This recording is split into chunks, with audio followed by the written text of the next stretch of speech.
Welcome to episode 127 of Angela Watson's Truth for Teachers. I'm your host, Angela Watson, and I'm here to speak life, encouragement, and truth into the minds and hearts of educators and get you energized for the week ahead. Today, I'm going to share a simple 4-step process to help you deconstruct your classroom in just one day. Visit truthforteachers.com to get the transcript as well as a free download of kid-friendly tasks that you can use to help you delegate end-of-year closeout to your students. We all know that the end of the school year can feel super crazy because it means lots of closeout tasks for the teacher. We've got tons of paperwork, we've got bulletin boards to remove, supplies to label and pack away, cleaning, all that kind of stuff. So you as the teacher have plenty of things to do, but often the kids don't. Standardized tests are done for the year, gradebooks have been closed out, and a lot of times our students feel like they're just sort of biding their time until summer break. And kids are really perceptive. They know when we're distracted and we're just trying to get them out of our hair. So we end up spending the whole day trying to keep them on task, and the closeout tasks just keep piling up. So today I want to share this simple 4-step system that I've created for closing out and deconstructing your room in a single day. I'm going to help you figure out how to pace yourself so those end-of-year tasks don't feel so unmanageable. Now, the first step is to get everything but your room deconstruction completed in advance. So the final weeks of the school year are when you're going to complete your end-of-year paperwork, return materials, start organizing and decluttering, all those other types of closeout tasks. You can begin this process 2 to 4 weeks in advance, depending on how much you have to do and how much you like to work ahead. So don't confuse deconstructing the room with closing out your classroom. All of the closeout tasks do need to be done in advance. But the trap that you want to avoid is closing up your classroom library, your centers, packing up textbooks, and all that kind of stuff a full month or so in advance. A lot of teachers do that because they don't want to feel overwhelmed with all the cleaning and organizing and packing during the last week. And also, I think taking things off the walls and storing materials away in boxes or covering up your shelves makes a huge difference visually. So it feels like you're making a lot of progress. However, deconstructing the room too early throws off all of kids' daily routines, and it ramps up their excitement levels and ramps up their behavioral issues. If you have an organized system and you're allowed to have the kids help you out, the entire classroom can be deconstructed in about 2 hours. So there's no reason to do that a little bit at a time, weeks in advance. I've experimented with a lot of different approaches. I've helped other teachers do the same thing. And we found that room deconstruction generally works best on the second to last day of school. In the weeks leading up to the last day, you're going to complete your end of year paperwork, you're going to return materials, start decluttering, all that sort of stuff. Get those things done in advance. And I have a resource that will tell you exactly how to do this, what to do 2 to 4 weeks before school ends, 1 week in advance, and so on. If you click the info button in your podcast player app right now, you'll see the show notes, and there's a link there to this resource. It's called the Stress-Free System for End-of-Year Closeout. It's a set of editable checklists that will walk you through all the different tasks that need to be done at the end of the year, so you don't forget anything, and you can pace yourself and not get overwhelmed. Normally, that system is just part of the 40-hour Teacher Workweek Club materials.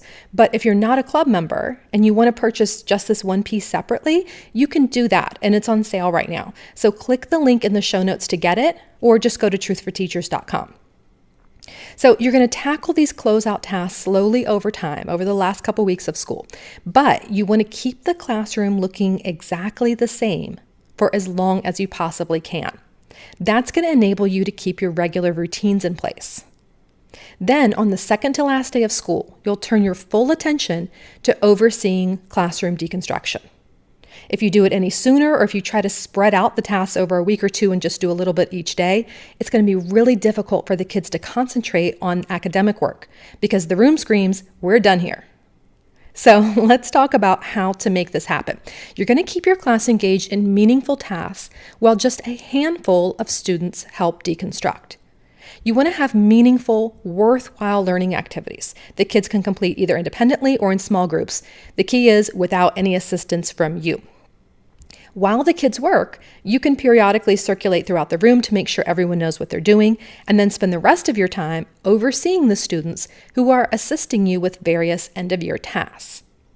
So what you're going to do is make a list of all the jobs that you can delegate to your students. So this might mean packing books up, recording textbook numbers, stacking texts on shelves, labeling everything with masking tape that's marked with your name on it so it doesn't disappear over the summer, returning materials to the library or science lab, reorganizing manipulatives or lab equipment, checking centers or stations for missing and misplaced pieces. They could do things like straighten the class library so all the books are categorized correctly and they're put away neatly. They can test out dry erase markers and see which ones need to be thrown away. They can take student name labels off of materials and cubbies, coat hooks, desks, and so on. So if you want more ideas for this, because there's probably a lot of things that you haven't thought of, just those little tasks that seem to add up and pile more work on your plate, but really could be delegated to kids. If you think about these things in advance, I think you'll find that you can get a lot more help and there's less on your plate. So I have a list of these kid-friendly tasks if you want some more ideas to get you started. The link to that is in the show notes too, and it's also available at truthforteachers.com. So that list of kid-friendly tasks for room deconstruction is free, and it's going to give you a lot of ideas. My list usually had about 40 tasks on it, and I found that my third graders were able to complete every task on that list in less than 2 hours. And they did that using the process that I'm about to explain. We would start around 10 a.m. and we'd be done by noon, and then just maybe a handful of miscellaneous things to be done after lunch. So first, figure out what needs to be done. Have all those tasks listed. And then you're going to create an efficient system in which you will assign tasks to pairs of students. You want to pair your kids up in advance. You can do this either by matching up names on a class list and keep these pair lists privately, or you can display the lists and explain the pairs to the class. It's really up to you. But give some thoughtful consideration to students' personalities when you're choosing these pairs. You want to match up kids who get along well so that they can get the task done and they're not going to interrupt you constantly to be settling arguments between them. You also want to pair up kids who have similar strengths. So for example, pair up your most organized students so they can do tasks like filing and library organization. You can pair up students who are extremely active so that they can do things like move furniture or run errands around the school. Now, for secondary teachers or for teachers who see multiple classes each day, you want to be sure to break down the jobs into tasks that can be completed within a single class period. It may be easier for you to assign tasks to teams of students instead of pairs. You can also consider chunking the jobs so that each class participates to some degree, but the classes with your most responsible students get the most important tasks. So once your pairs or your groups of students are determined, and you have the entire class working on meaningful, engaging, independent activities, just call one pair of students over to your desk and explain the room deconstruction task that you have assigned to them. Once you're confident that they understand what to do and they can be successful with that task, you can call over another pair of kids and assign the next task. I usually like to have about 2 to 5 pairs of students deconstructing the classroom at any given time. So that means 10 kids are up and about doing things deconstructing, and the rest of the class, the other 2/3 of the class, are still working. So there's not too many people up at one time.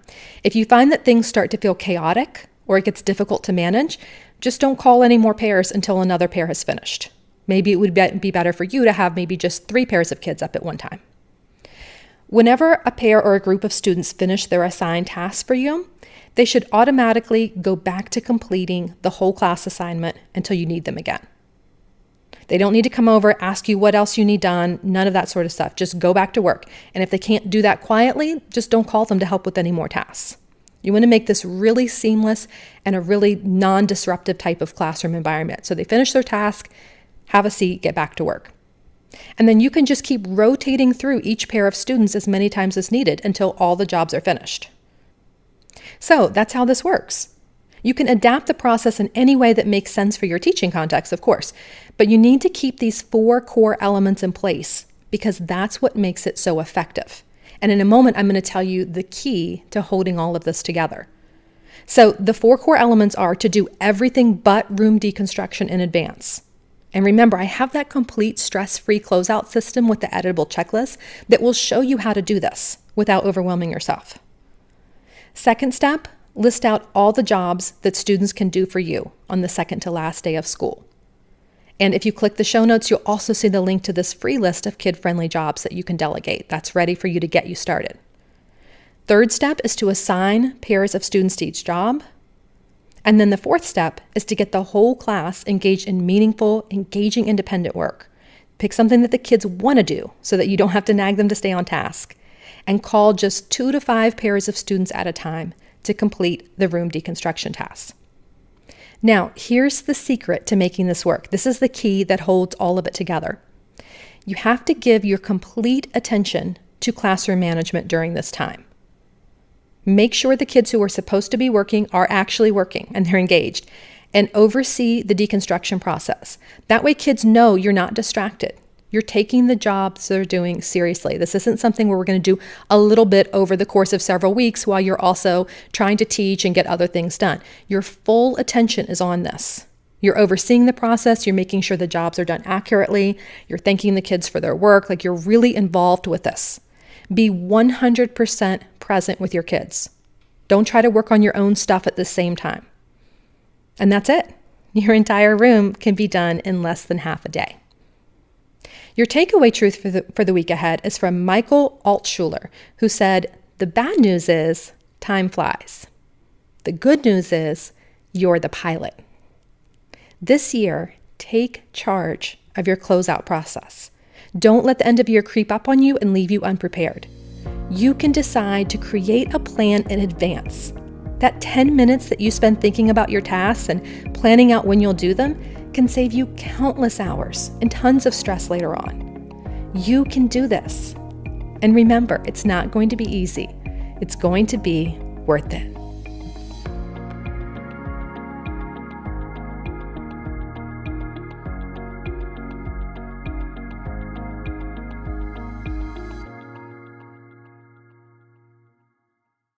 Want more than just a weekly podcast episode from me? I'd love to also send you a weekly message of encouragement via email. I'll reach out each Sunday evening with a short message that's designed to help you feel more prepared and inspired and motivated for the week ahead. It's not a newsletter or a bunch of announcements. This goes out to over 85,000 educators. So I put just as much thought into crafting this weekly written message to my email list as I do into crafting my podcast episodes. And it's entirely unique content that you won't find anywhere else online. Just go to thecornerstoneforteachers.com/subscribe and you can sign up. That's thecornerstoneforteachers.com/subscribe.